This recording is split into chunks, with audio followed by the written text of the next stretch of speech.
ఫిబ్రవరి 7న హైదరాబాద్ లో జరిగే 1000 గొంతులు లక్ష డప్పుల ప్రదర్శన మహాసభను విజయవంతం చేయాలని అంబాల చంద్రమౌళి మాదిగ అన్నారు.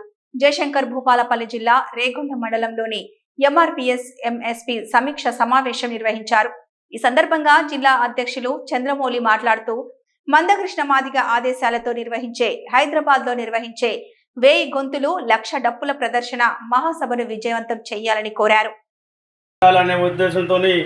లక్ష డప్పులతోని హైదరాబాద్ మొత్తం ఆగమాగం చేసి మన ఎస్సీ ఏబిసిడి వర్గీకరణ ఎలా సాధించుకోవాలనే ఉద్దేశంతో ఆ కార్యక్రమాన్ని ఫిబ్రవరి 7వ తారీఖు జరుగుతున్నది.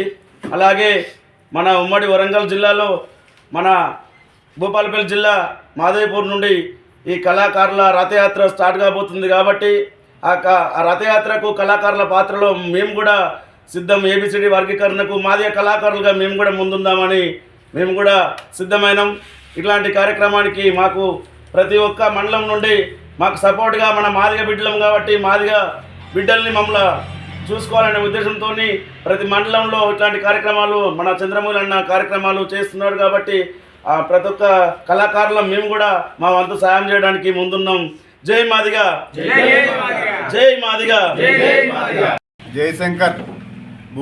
జయశంకర్ జిల్లా భూపాలపల్లి కాన్స్టిట్యున్సీ ఎంఆర్పిఎస్ అనుబంధ సంఘాల మీటింగు రేగొండ మండల కేంద్రంలో జరిగింది. దాని ఉద్దేశం ఏంది అని అంటే ఫిబ్రవరి 7వ తారీఖు జరిగేటువంటి లక్ష డప్పులు 1000 గొంతుకల సభను విజయవంతం చేయడం కోసం సన్నాహక సదస్సుగా భావిస్తూ ఉన్నాం.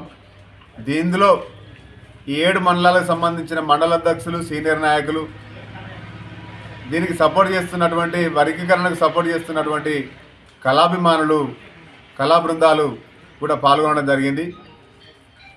గౌరవనీయులు పెద్దలు మందకృష్ణ మాదిగ ఆదేశాల మేరకు ఈ మీటింగ్ పెట్టుకోవడం జరిగింది.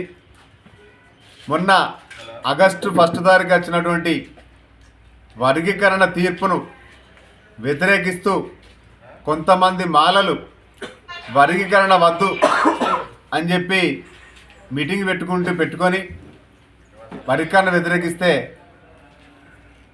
ఈ దేశంలో ఉన్నటువంటి మేధావులు, కళాకారులు, రాజకీయ పార్టీలో ఉన్నటువంటి అందరూ కూడా వర్గీకరణ సరైన నిర్ణయం, వర్గీకరణ జరగాల్సిందే అని చెప్పి మేధావులంతా కూడా దేశం మొత్తం కూడా వర్గీకరణ జరగాలని చెప్పి కోడై కూస్తూ ఉన్నారు. కొంతమంది ఆయన స్వార్థపరులే, అందరని నేను అంటలేను, స్వార్థపరులే వర్గీకరణ వద్దు అని చెప్తా ఉన్నాం. మందకృష్ణ మాదిగ ఏమంటున్నాడు అంటే నాది నీకు వద్దు, నీది నాకు వద్దు, ఎవరి తమాషా ప్రకారం వాళ్ళు పాల్పంచుకుందామని చెప్పానంటే ఇన్ని రోజులు వర్గీకరణ జరగకపోవడం వల్ల లబ్ధి పొందినటువంటి కొంతమందే దాన్ని వ్యతిరేకిస్తున్నారు. కనుక ఏది ఏమైనా 30 సంవత్సరాల సుదీర్ఘ పోరాటంలో ఎన్నో ఇబ్బందులు, ఎన్నో అవమానాలు, ఎన్నో అడ్డంకులు ఎదురైనప్పటికీ కూడా రాజకీయ పార్టీగా మహాజన సోషలిస్ట్ పార్టీ పెట్టి కూడా రాజకీయ పార్టీ దిశగా అడుగులేసుకుంటూ ఎంఆర్పిఎస్ వర్గీకరణ కోసం ఆవిర్భవించినటువంటి ఎంఆర్పిఎస్ 30 సంవత్సరాల క్రితం ప్రకాశం జిల్లా ఇదిమూడి గ్రామం జూలై 7, 1994లో ఆవిర్భవించి రకరకాల పోరాటాలు వర్గీకరణ ఏకైక లక్ష్యమైనటువంటి మాదిగ రిజర్వేషన్ పోరాట సమితి స్థాపించి అందులో భాగంగా అనేక వర్గాల కోసం, అన్ని వర్గాల ప్రజల కోసం ఎక్కడైతే ఎంఆర్పిఎస్ అవసరం ఉంటుందో, ప్రజల అవసరాలు ఎట్లయితే ఉన్నాయో దాన్ని గమనించినటువంటి మందకృష్ణ మాదిగ వృద్ధుల కోసం, వితంతుల కోసం, వికలాంగుల కోసం, గుండె జబ్బు పిల్లల కోసం, ఆకలికేకల పోరాట పేరుతోటి రేషన్ కార్డు కోసం, ప్లస్ తెలంగాణ కోసం చనిపోయినటువంటి అమరవీరుల కుటుంబాల కోసం కూడా మందకృష్ణ మాదిగ ఆధ్వర్యంలో రకరకాల పోరాటాలు చేసి వృద్ధుల, వితంతులకు పింఛను పెరగాలని చెప్పి పోరాటం చేసి సాధించడం జరిగింది.